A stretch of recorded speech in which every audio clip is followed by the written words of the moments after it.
Breakup sad love story वह प्यार की स्टोरी होती है जो कि पूरी नहीं हो पाती है। ब्रेकअप लव स्टोरी को अधूरी कहानी भी कहा जाता है। ये कहानी इसलिए अधूरी रह जाती है क्योंकि दो प्यार करने वाले कभी मिल ही नहीं पाते हैं। किसी कारण से वो एक दूसरे से बहुत ही दूर हो जाते हैं। सच्चे प्यार के कारण वो दूर होने के बाद भी एक दूसरे से प्यार करते रहते हैं। ये कहानी इंसान को अंदर से हिला दे। ये कहानी उस समय की है जब मैंने कॉलेज जाना शुरू किया था। आज मेरे कॉलेज का पहला दिन था। मेरे साथ एक मेरा दोस्त भी कॉलेज जा रहा था। हम दोनों एक साथ कॉलेज के लिए निकल दिए।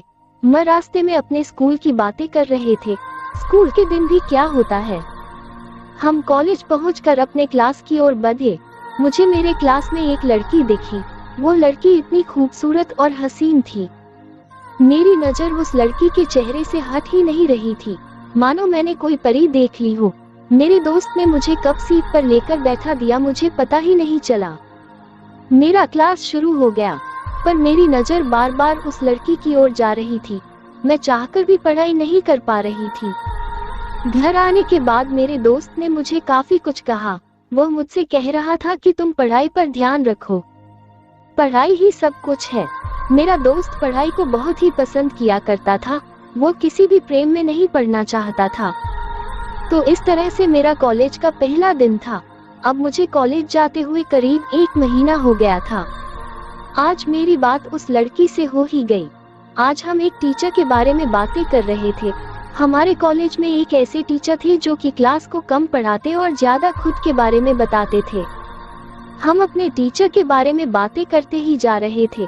करीब हम 10-15 मिनट तक अपने टीचर की बातें करके हंसते रहे। फिर हमारे क्लास में एक दूसरे टीचर आ गए तो हम बिल्कुल ही शांत हो गए। हमारे ये टीचर हमें पढ़ा रहे थे, पर मैं बस उस लड़की के बारे में ही सोचता जा रहा था। क्योंकि आज उसने मुझसे बात किया, मुझे उस लड़की का नशा हो गया था। मेरे दोस्त ने मुझे इस दिन भी काफी कुछ बोला। वह मुझे बार बार कह रहा था कि पढ़ाई कर ले, पढ़ाई ही सब कुछ है, बाद में रोएगा। पर मुझे तो बस वो लड़की ही नजर आ रही थी। अब मैं उस लड़की से किसी न किसी बहाने बातें कर लिए करता था। अब करीब 2 हफ्ते मुझे उस लड़की से बातें करते हुए गुजर गए थे। मैं उस लड़की को कोई उपहार देना चाहता था, पर मैं कैसे और कौन सा उपहार दूं मुझे कुछ भी समझ में नहीं आ रहता है। एक दिन मैंने अपने साथ 2 चॉकलेट लेकर कॉलेज गया। एक मैं खुद ही निकाल कर खा रहा था।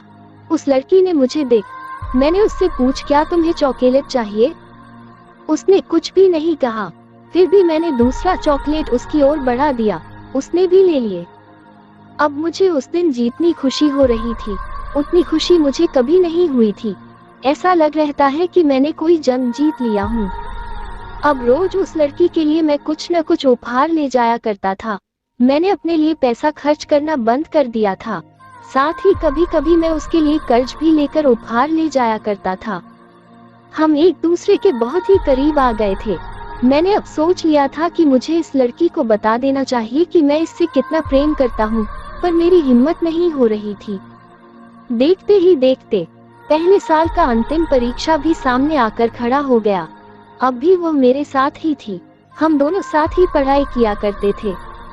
मुझे लग रहा था कि यह लड़की शायद मुझसे भी प्रेम करती है, तो मुझे किसी तरह की कोई जल्दबाजी नहीं करनी चाहिए। मैं इस परीक्षा के खत्म होने के बाद सब कुछ बता दूंगा। मैंने ऐसा ही किया। हमारी परीक्षा खत्म हो गई। फिर से हमारा कॉलेज शुरू हुआ। हम सब कॉलेज गए, पर मेरी नज़ारे जिसे ढूंढ रही थी वो वहाँ नहीं थी। हाँ, वही लड़की जिससे मैं प्यार करता था। मुझे लगा कि शायद वो लड़की आज न आई हो, कल आए, पर कल भी न आई। फिर मुझे लगा शायद कल आए। इस तरह से करीब 2 हफ्ते ऐसे ही बीत गया। मैंने उसके बारे जब अपने कुछ दोस्तों से पूछा तो मुझे पता चला कि उसने ये कॉलेज छोड़ दिया है। मुझे विश्वास ही नहीं हो रहा था। मुझे लगा कि मेरे दोस्त मेरे साथ कोई मजाक कर रहे हैं, पर यह बिल्कुल ही सत्य था। मुझे ये सत्य 1 महीने के बाद मेरे टीचर से पता चला। अब मैं आप लोगों से क्या कहूँ, मुझे कुछ भी समझ में नहीं आ रहा था कि मैं क्या करूँ। मेरा स्कूल का दोस्त मुझे फिर से कहा रहा था कि दोस्त, मैंने तुम्हें पहले ही प्रेम करने से मना किया था, पर तुमने नहीं माना। जो भी प्यार करता है उसके साथ ऐसा ही कुछ होता है। अब तुम संभाल जाओ और अपने पढ़ाई पर ध्यान दो। उस दिन से मैंने भी किसी दूसरी लड़की से प्यार नहीं किया। एक बार की बात है, मैं नौकरी की तलाश में एक शहर से दूसरे शहर घूम रहा था, पर मुझे नौकरी नहीं मिल रही थी। एक दिन मैं एक कंपनी में इंटरव्यू देने के लिए गया, वो पर मुझसे पहले ही एक लड़की पहुंच गई थी। मैं उस लड़की के पास जाकर बैठ गया। वो लड़की मुझे इस तरह से देख रही थी कि मानो मैं उसका कोई दुश्मन हूँ, पर मुझे कुछ भी समझ में नहीं आ रहा था। हम दोनों का इंटरव्यू हुआ और हम दोनों ही उस कंपनी के द्वारा चुन लिए गए। मुझे भी खुशी ही रही थी और उस लड़की को भी। बाहर आने के बाद मैंने उस लड़की से पूछ ही दिया कि तुम मुझे ऐसे क्यों देख रही थी। उसने कहा, मुझे ऐसा लग रहा था कि तुम्हारे कारण मुझे नौकरी नहीं मिल पाएगी। मैंने हंस दिया, वो भी हंस पड़ी। अब हम एक दोस्त के जैसे ही हो गए। वो उस शहर में नई थी, मैं भी उस शहर में नया ही था। हमें रहने के लिए कोई किराए पर मकान की जरूरत थी।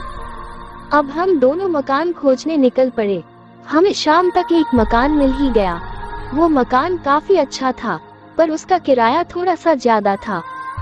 मैं उस मकान के मालिक को किराया कम करने कहता ही रह गया, पर उसने एक भी पैसा कम नहीं किया।